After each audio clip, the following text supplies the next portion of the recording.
जादुई आम का हेलीकॉप्टर। सुबह सुबह रवि अपने घर में चिल्लाने लगता है।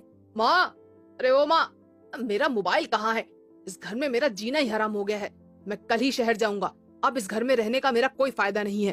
अरे क्यों चिल्ला रहा है? मुझे तो तेरा मोबाइल चलाना भी नहीं आता। गौरी से जाकर पूछ ले, उसी ने लिया होगा। माँ, तुमने गौरी को सिर पर चढ़ा रखा है।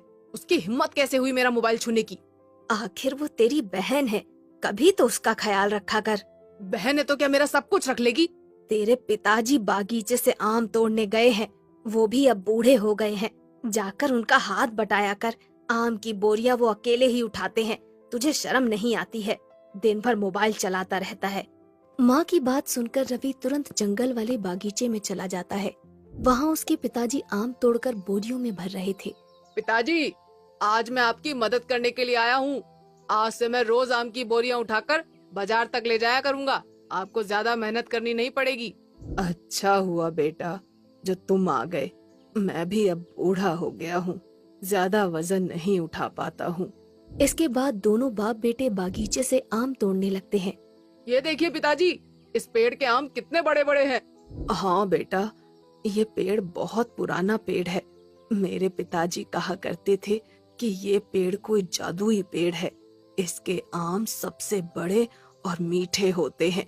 बाजार में सबसे महंगे बिकते हैं। उस पेड़ की कहानी सुनकर रवि को बहुत आश्चर्य होता है और वो अपने पिताजी से कहता है।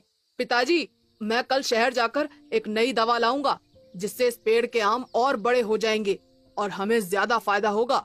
अगले ही दिन रवि शहर जाकर एक केमिकल वाली दवा लाता है और बागीचे में उस आम के पेड़ के पास पहुंच जाता है। रवि जैसे ही उस दवा को डालने वाला होता है, तभी पेड़ से आवाज आती है। रुक जाओ बेटा, ये केमिकल वाली दवा मत डालो, मेरे सारे फल प्रदूषित हो जाएंगे। पेड़ की आवाज सुनकर रवि घबरा जाता है और अपने चारों तरफ देखने लगता है। कौन हो तुम? सामने आकर बात करो। मैं किसी से नहीं डरता। मैं हूँ बेटा, जादुई आम का पेड़। डरो मत। उस जादुई आम के पेड़ को देखकर रवि हक्का बक्का रह जाता है। पेड़ की एक नाक, दो आंखें और बोलने वाला मुंह भी था, और वो पेड़ बातें भी कर रहा था। तुम तो एक पेड़ हो, फिर तुम बोल कैसे सकते हो? मैं एक जादुई आम का पेड़ हूँ, इसलिए मैं सब कुछ कर सकता हूँ। तुम्हारे बाप दादाओं ने मेरी सदियों से सेवा की है। तुम ये केमिकल वाली दवा डालकर मुझे प्रदूषित मत करो। लेकिन इस दवा से कुछ नहीं होगा, बल्कि तुम्हारे आम और बड़े हो जाएंगे।